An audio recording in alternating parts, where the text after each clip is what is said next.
प्रिय दोस्तों, मैं सत्येंद्र कुमार आप लोगों को स्वागत करता हूं द अचीवमेंट क्लासेज में। मैं आपके लिए लाया हूं हिंदी के टॉप 30 प्रश्न जो बार बार बोर्ड एग्जाम में पूछे जाते हैं और इस बार भी पूछे जाने की पूर्ण संभावना है। अतः आपसे आग्रह है कि इस वीडियो को ज़्यादा से ज़्यादा अपने दोस्तों में शेयर करें तथा इस चैनल को सब्सक्राइब करें। मैं ज़्यादा समय न लेते हुए प्रश्न की तरफ चलता हूँ। पहला प्रश्न हमारा है, जनतंत्र का जन्म शीर्षक कविता के कवि कौन है? Option A Kunwar Narayan, option B Ramdhari Singh Dinkar, option C Premghan, option D Sumitra Nandan Pant. तो जनतंत्र का जन्म शीर्षक कविता का कवि है रामधारी सिंह दिनकर। ऑप्शन बी हमारा आंसर हो जाएगा।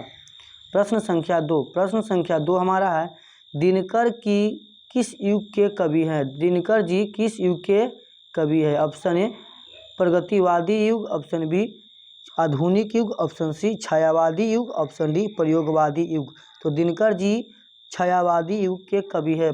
ऑप्शन सी हमारा आंसर हो जाएगा छायावादी युग। प्रश्न संख्या 3 हमारा है, सिंहासन खाली करो कि जनता आती है कविता की पंक्ति है? Option A Hiroshima, option B जनतंत्र का जन्म, ऑप्शन सी मेरे बिना तुम प्रभु, ऑप्शन डी अक्षर ज्ञान। तो सिंहासन खाली करो कि जनता आती है जनतंत्र का जन्म शीर्षक से लिया गया है। अगला प्रश्न संख्या 4 हमारा है, दिनकर जी को उनकी किस कृति पर ज्ञानपीठ पुरस्कार मिला था? Option A Urvashi, option B Rashmirathi, option C Hunkar, option D Kurukshetra. तो आंसर हो जाएगा हमारा ऑप्शन ए उर्वशी। प्रश्न संख्या 5 हमारा है, दिनकर जी की कौन सी कृति पर साहित्य अकादमी पुरस्कार मिला था? Option A Kurukshetra, option B Hunkar, option C Sanskriti ke 4 अध्याय, ऑप्शन डी उर्वशी। तो साहित्य अकादमी पुरस्कार मिला था संस्कृति के 4 अध्याय के लिए। प्रश्न संख्या 5 हमारा है, रामधारी सिंह दिनकर का जन्म किस जिले में हुआ था? Option A Jamui, option B Muzaffarpur, option C Sitamarhi, option D Begusarai. तो रामधारी सिंह दिनकर का जन्म हुआ था बेगूसराय जिले में। ऑप्शन डी हमारा आंसर हो जाएगा। प्रश्न संख्या 7 हमारा है, किसके हुंकारों से महलों का नींव उखड़ जाता है? ऑप्शन ए जनता की आह से, ऑप्शन बी बवंडर से, ऑप्शन सी जनता की हुंकार से, ऑप्शन डी भूकंप से। तो महलों का नींव उखड़ जाता है जनता की हुंकार से। ऑप्शन सी हमारा आंसर हो जाएगा। प्रश्न संख्या 8 हमारा है, हिरोशिमा किस देश में है? Option A Japan, option B Germany, option C Bharat, option D रूस। तो हिरोशिमा जापान देश में है। ऑप्शन ए हमारा आंसर हो जाएगा। प्रश्न संख्या 9 है, अज्ञेय किस काव्य धारा के कवि है? ऑप्शन ए रहस्यवाद, ऑप्शन बी छायावाद, ऑप्शन सी प्रयोगवाद, ऑप्शन डी सभी। तो सभी आंसर हो जाएगा ऑप्शन डी। प्रश्न संख्या 10 हमारा है, तार सप्तक कितने कवियों का समूह है? Option A 7, option B 5, option C 4, option D 3। तो तार सप्तक 7 कवियों का समूह है। ऑप्शन ए हमारा आंसर हो जाएगा। प्रश्न संख्या 11 हमारा है, रसखान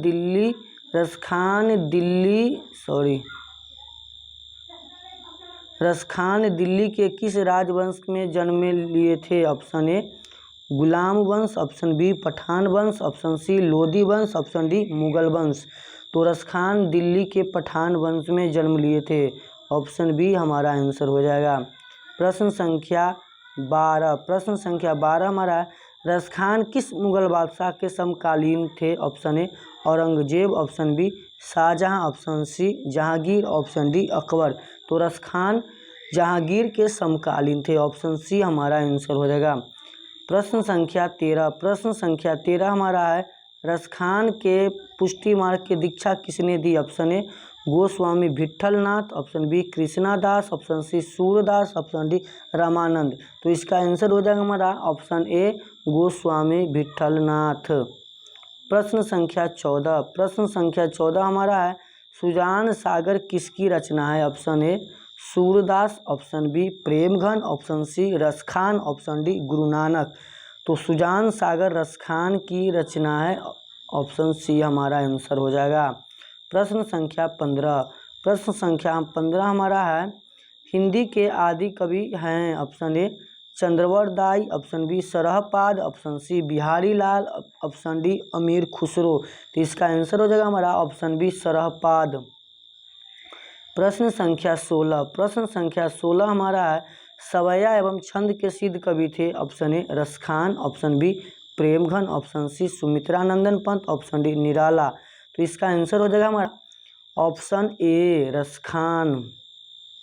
प्रश्न संख्या 17, प्रश्न संख्या 17 हमारा है घानानंद किस काल के कवि थे? ऑप्शन ए भक्ति काल, ऑप्शन बी आदि काल, ऑप्शन सी रीति काल, ऑप्शन डी आधुनिक काल। तो घानानंद रीति काल के कवि थे, ऑप्शन सी हमारा आंसर हो जाएगा।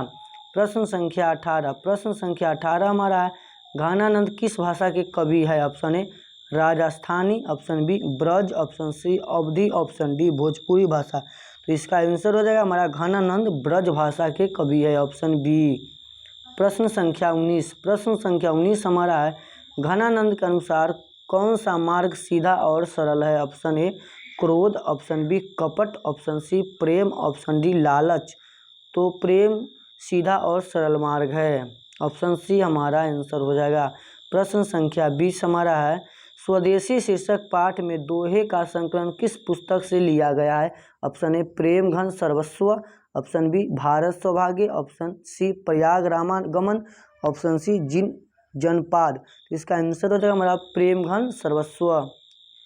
प्रश्न संख्या 22, प्रश्न संख्या 21 हमारा है अब प्रेमघन का जन्म कहाँ हुआ था? Option A Banaras, option B Dumraon, option C Mirzapur, option D Lucknow. तो इसका आंसर हो जाएगा हमारा ऑप्शन सी मिर्ज़ापुर। प्रश्न संख्या 22 की तरफ चलते हैं हम। प्रश्न संख्या 22 हमारा है प्रेमघन के आदर्श पुरुष कौन थे? ऑप्शन ए पिताजी, option B Bharatendu Harishchandra, option C शिक्षक, ऑप्शन डी भाई।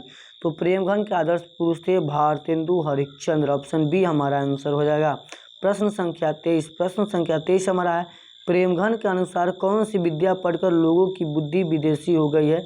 ऑप्शन ए विज्ञान विद्या, ऑप्शन बी विदेशी विद्या, ऑप्शन सी छल विद्या, ऑप्शन डी बाजार विद्या। तो लोगों की विद्या विदेशी हो गई है विदेशी विद्या पढ़कर। इस पर एक प्रेमघन की एक कहावत है पढ़ी विद्या परदेश की बुद्धि विदेशी पाए, चाल चलन परदेश की गई इन्हें अति भाए। प्रश्न संख्या 24 की तरफ हम चलते हैं। प्रश्न संख्या 24 हमारा प्रेमघन किस युग के महत्वपूर्ण कवि है? ऑप्शन ए छायावादी युग, ऑप्शन बी प्रगतिवादी युग, ऑप्शन डी द्विवेदी युग, ऑप्शन डी भारतेंदु युग। तो इसका आंसर हो जाएगा हमारा ऑप्शन डी भारतेंदु युग। प्रश्न संख्या 25, प्रश्न संख्या हमारा 25 है युगवाणी किसकी काव्य कृति है? Option A Ramdhari Singh Dinkar, option B Sumitranandan Pant, option C Kunwar Narayan, option D Hazari Prasad Dwivedi. तो इसका आंसर हो जाएगा हमारा ऑप्शन बी सुमित्रानंदन पंत। प्रश्न संख्या 26, प्रश्न संख्या 26 हमारा पंत जी का मूल नाम क्या था? Option A Gosain Dutt Pant, option B Sumitranandan Pant, option C Parmeshwar Dutt Pant, option D सभी। तो पंत जी का मूल नाम था गोसाई दत्त पंत, ऑप्शन ए हमारा आंसर हो जाएगा। प्रश्न संख्या 27, प्रश्न संख्या 27 हमारा है सुमित्रानंदन पंत का जन्म कब हुआ था? ऑप्शन ए 1902 ईस्वी, ऑप्शन बी 1900 ईस्वी, ऑप्शन सी 1853 ईस्वी, ऑप्शन डी कोई नहीं। तो सुमित्रानंदन पंत का जन्म हुआ था 1900 ईस्वी में, ऑप्शन बी हमारा आंसर हो जाएगा।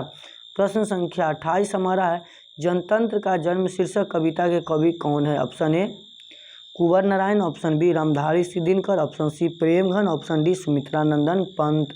तो जनतंत्र का जन्म शीर्षक कविता के कवि रामधारी सिंह दिनकर है, ऑप्शन बी हमारा आंसर हो जाएगा।